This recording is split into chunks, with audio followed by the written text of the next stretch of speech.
Welcome to the POMcast with Steve Willis, your independent, unbiased, and unbought source for Ole Miss athletics. Good morning, good morning, good morning. Welcome to the POMcast. I am Stephen Willis. Hope you are having a fine day.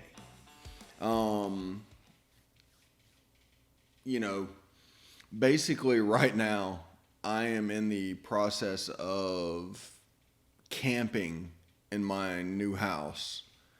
And that's the reason it sounds so hollow right now, is because sound waves are bouncing around an empty room. But I want to thank you for your patience. I want to make this as good as possible. And if you have any questions, hit me up in the comment section below. Either Facebook, YouTube, Twitch, however you're doing, if you want to bring something up. I'm on Twitter at the Stephen Willis. You can reach us at Old Positively. Also, we're on Facebook at facebook.com/POMcast. That's POMcast. Join our Facebook group at Positively Ole Miss and hit our YouTube channel at Positively Ole Miss. Hit the bell for notifications. That'll let you know when we're streaming. That's going to come in handy in the future. And you can hit us up on Twitch at Positively Ole Miss, all one word. Thank you very much for that. If you prefer audio, which many of you do at the moment, there's Google Podcast, Apple Podcast, Stitcher, Spotify, SoundCloud, TuneIn Radio, iHeartRadio, and Pandora. Those are the major podcatchers we're on. We're on some minor podcatchers as well. But if we name them, we would be here all day, and the show would be all about them. So thank you very much. Just to let you know, a little house cleaning. We've got pretty much our ad model hammered down. We're going to start selling those in the next 3 months. Right now, no ads going to cost more than $50 a month. So if your business is interested, you can think about that. But that's a pretty good thing. We're not going to gouge you. We're going to provide an avenue to get your message out for a relatively low price, and hopefully it's going to come down to Ole Miss fans. So that's the plan. So, as you know, Ole Miss and Texas A&M, or as you might know, last night was canceled this weekend. I'm going to say canceled because there's little chance of the game actually being played. And the reason that is the next game is LSU.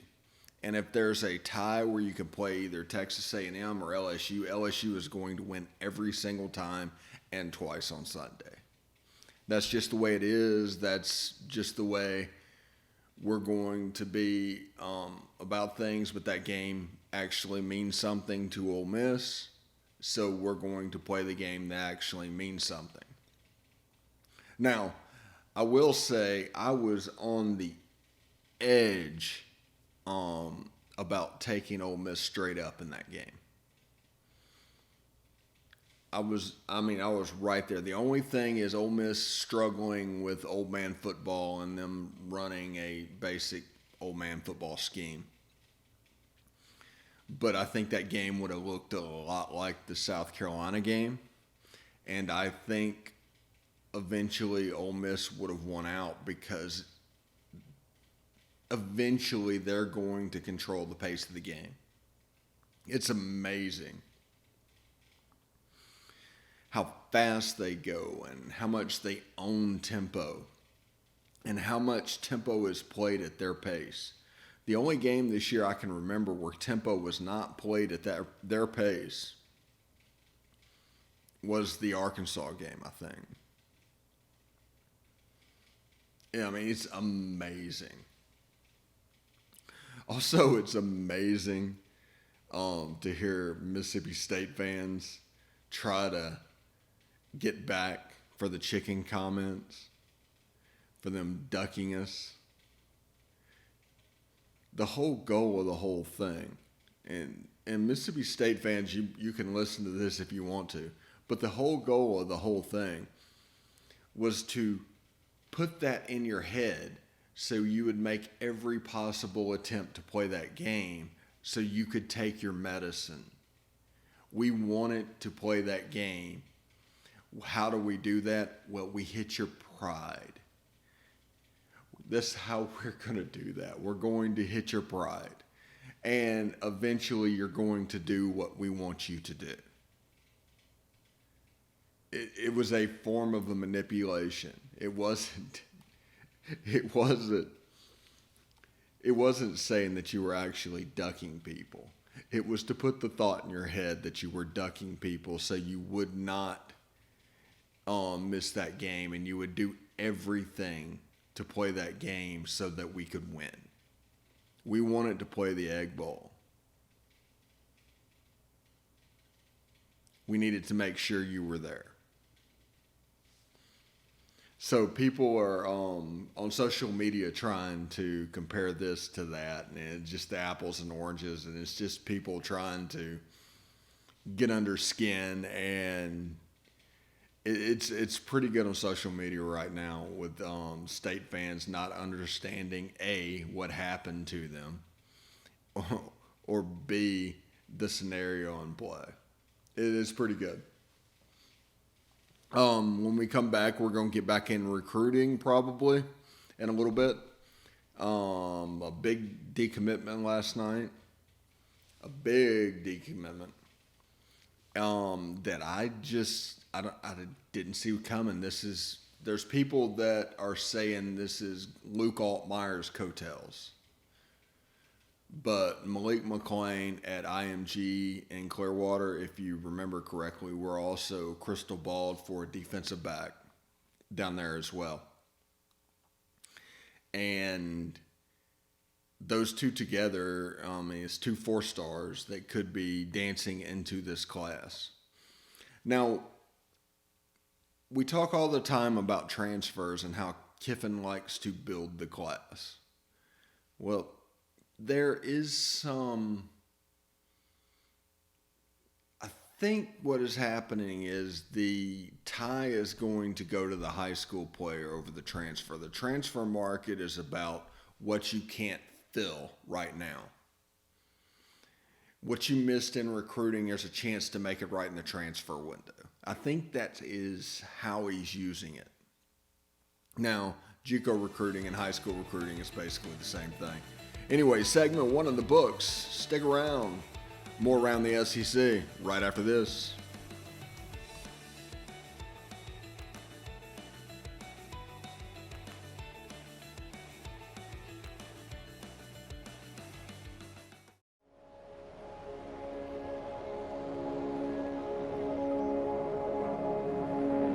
Only 10% of us get enough daily exercise.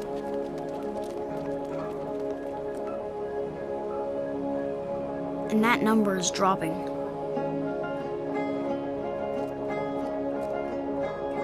Nearly 30% of us are overweight or obese. We spend 6 hours a day in front of a screen. As a result, we now have a shorter life expectancy than our parents. But give us the right start in sports, and we'll never stop. Learn how at active4life.ca. Hey, this is Stephen Willis from Positively Ole Miss. We're almost done with this break. We'll be back with good information quite soon. The military has been in every generation of my family, and so has VA. It wasn't easy for my dad after Vietnam, but VA helped him and my mom get the home they'd always wanted. My grandpa's been coming to VA since World War II. They even helped him lay to rest one of his battle buddies from Normandy. And me, I followed in their footsteps and served with pride. And now that I'm out of the military, the GI Bill's helping me with school. Every generation of my family has served, and VA has served us all.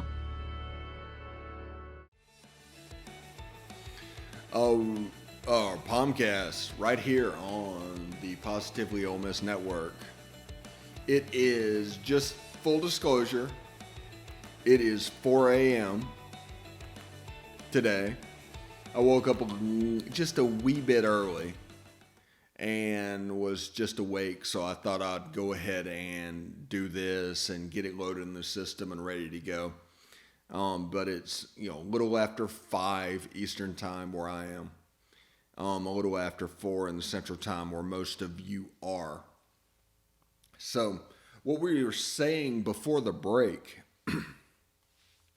is that I believe the transfers, while an unbelievably useful tool, unbelievable, I think the tie this year is going to go to the high school. Now, they probably want to save 1, 2, or 3 spots for transfers just to see what comes open. They obviously are not going to use a transfer on, let's see, a quarterback, a running back, a wide receiver. You can maybe grab somebody on defense, but they picked up 2 JUCO defensive linemen. Now, Sam Williams and Ryder Anderson, they can come back next year. So the defensive line's kind of settled. And the buck. The linebackers could be settled as well, but they have trouble. They're 3-4 linebackers stuck in a sideline to sideline system.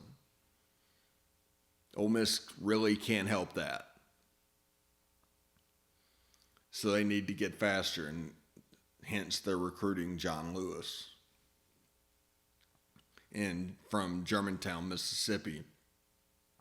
He's a 6'4", 240 linebacker that he's a sideline-to-sideline type. He's an athletic type. The DBs currently, they have Tysheem Johnson, corners for days. Jacob Springer is going to be available next year. He's an all-conference guy from the American. Otis Reese will come back for his second junior year. I mean, the chance is there. Now, you can see how he's building the roster. And the easiest way for personnel changeover is for signing day. But, and this is a big but, if this all goes through, Ole Miss is going to lose some wide receivers. You need to be expected. That needs to be expected because there's some dudes coming in, and we're in the game for some dudes. And we have some dudes. And that position group is going to shake up. The top prospect on our board at the moment that we have committed is Braylon Brown, wide receiver out of St. Thomas Aquinas in Florida. He's special. This is a situation where he got hurt from the COVID stuff, from them not being able to hold camps and him going out and getting on the circuit. That hurt him. Now, he's a high 4-star as it is. But if you go back to the video we did on Braylon Brown while this was going on, you'll see that even Corey Burton rated him as a near 5-star. Those videos are probably going to come back, by the way, just FYI. That'll depend on Corey's availability. As you know, he's a co-host on Around the SEC. Hope you are taking that in each week. And what you can glean from that, if he can do that, is we'll hit commits as they come in. We're not going to do the day-to-day of recruiting too much because while that soap opera can provide plenty of drama, it also misleads the consumer. It's too much of a dead end. So we're going to do commits. We're going to talk here if there's any news to break.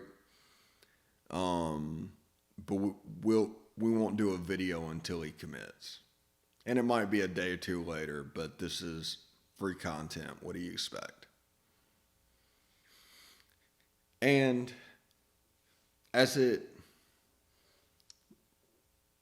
pertains to this early signing day, I'm trying to think.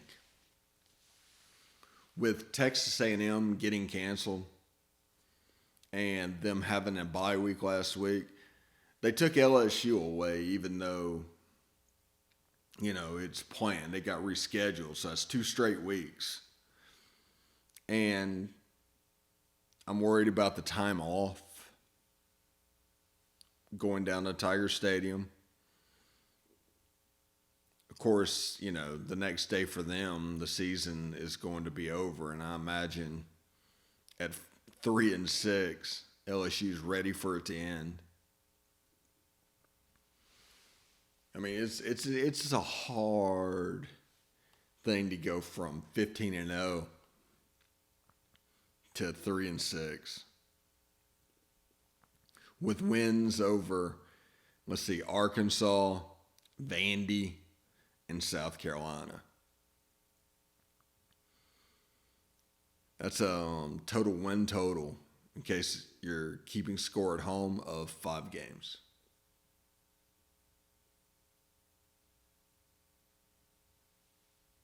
Five games, 3 teams. Mississippi State beat them. Missouri beat them. They're not that good. And here's the thing. It is looking like they won a national championship in spite of Coach O instead of because of Coach O. Now, they had Joe Brady and Dave Aranda, and them transitioning over to Scott Linehan and Bo Pelini has not gone swimmingly. It's been a problem. It's been a grind. It's been, honestly, pretty scary for them. Think about this. They have the number 1 corner in America. That coming into this season was not debatable. Potentially the number 1 player in America. Now, once everybody got drafted and moved, last year Derek Stingley was like 6th on that defense. And my goodness, what a player to be 6th ranked. Well, this year he's 1st. He's the guy. And all his deficiencies came out. His not willingness to tackle. His lack of want to be physical. Where every play, he just wants to cover somebody and try and show off his ball skills. Those same ball skills that the reason everybody fell in love with him in the first place last year.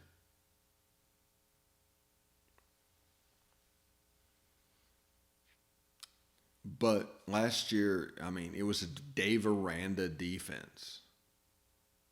Very methodical. Here, you go here, you go here. You do this, This year, it's a team that's taking on the personality of the head coach. See, this is what's happening at LSU. Coach O got the job because he promised to be basically a CEO coach. He manipulated his way to get that job and get Les Miles out the door. He did. Good for him.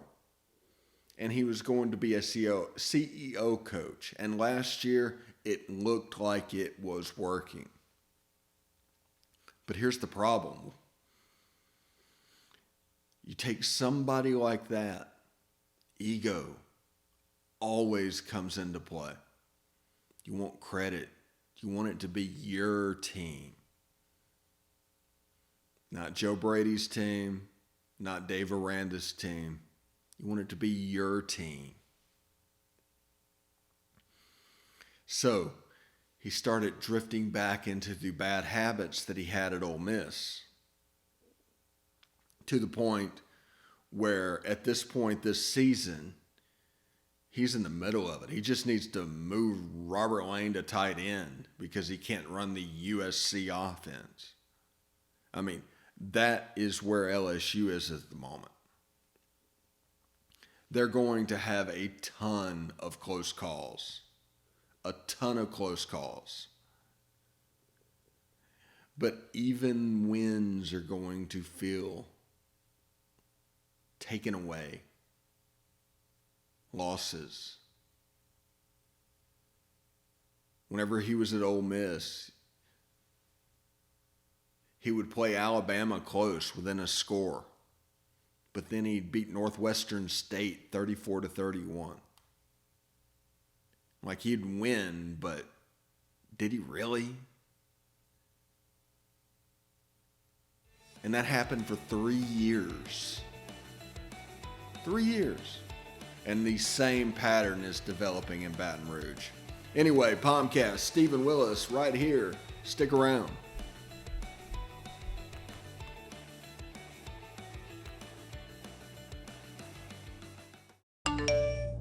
You want to answer that, don't you? I bet it's just killing you seeing the soft glow just inches away. Someone wants to tell you something or ask you something. Oh, come on, answer it already! Just so we're clear, that wasn't my fault. Next time, ignore your inner voice. Don't text and drive. A message from Florida's trusted choice independent insurance agents. Hey, this is Stephen Willis. I just want you to stick around a little longer. We're going to get back to the podcast right after these messages. Tonight, nearly 40,000 veterans across the country are homeless. These men and women have pledged to serve our nation, and now we must serve them. Landlords across the country have helped make significant progress in reducing veteran homelessness by making housing available, but there is more that we can do to bring our veterans home. Visit www.va.gov/homeless to see how you can get involved. And if you are a veteran and you are experiencing homelessness, please call 877-4AID-VET. Thank you. All right, POMcast, Stephen Willis, thank you so much for joining us. The numbers have ticked up every month since our creation. Thank you a lot for that. And now we're starting to, build our financial model to not gouge you and provide you with information. I think Ole Miss versus Jackson State Thursday night. We're probably going to hit on that a little bit later in the week. Tomorrow or Thursday probably. But basketball is finally getting tipped off at Ole Miss. Devontae Shuler, Demencio Vaughn, Romello, White. Those guys, we have a chance to be pretty good in basketball this year. Definitely going to be worth the ticket. KJ Buffin's back.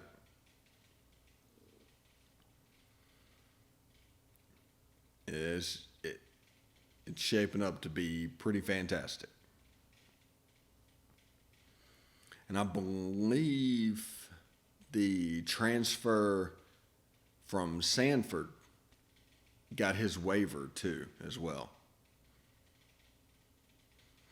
Also, it's funny that he got his waiver before Otis Reese got his. How's that even a thing? How's that even worth it? But, yeah, Ole Miss versus Jackson State, Thursday, the Pavilion. It's going to be on SEC Network or SEC Network Plus. If you've got the app, you'll be able to see it. So, that'll be pretty cool. As you know, the thing that's going on in the NBA and is trickling down to college, the analytic-based basketball where, the threes and layups, it makes it difficult to watch. It's kind of like pulling teeth. I used to love to watch college basketball, but things have changed so much. It's just hard to let it keep your interest, basically. But this season, for obvious reason, I will tune in for that and baseball, and we're going to cover it all right here on the POMcast. So, but I spoke earlier about what's going to be our ad model. It's like, we'll never ask you for money. We want the content to be free as an alternative for these people that are extorting money from you. And I've gone over and done a an audio podcast of how to follow recruiting for free so you don't have to pay for it. Well, I'm going to do a video about that as well, of completely free sites, and put it up there. But that'll be in August. We're going to try something a little different. It's never been done in the history of Ole Miss, and maybe period, but it's going to be unique. It's going to be a combination of those videos you see on YouTube, a podcast, a TV show, and with the purpose of keeping people informed. We're going to have guests. We're going to do all that we need to do. It's set up to where I can have 7 people on the screen at the time, the way we're planning on doing it. So it's going to be unique. I'm going to try and tap into my network that you might not be familiar with, but they're extremely knowledgeable.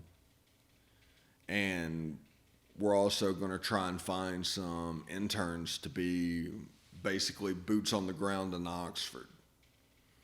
So that's the growth pattern for the POMcast and Positively Ole Miss. And all those, like if you want to sponsor the guest line, that'll be an add-on to the sponsorship. So you can end up getting the so-and-so guest line for like $15 on top of what you're already paying. So it's pretty cool. Especially in year one. It's going to be really cool. And like I said, I don't need too much money. What I'm trying to do is keep the lights on for the POMcast to where it's not a money maker, just not a money loser. And through that, we'll get it on the air. Because, I'm not trying to extort you for money. I've already made my money. So that is why we're here, and that is what we're doing. We're going to sell ads, and it's going to be lower than just about every other company. Because we can.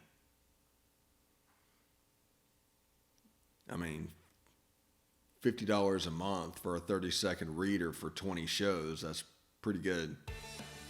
It's $2.50 a show. Anyway, that is today's show. Speaking of which, tune in tomorrow. This has been the POMcast. I'm Stephen Willis. Thanks for listening. Hotty toddy.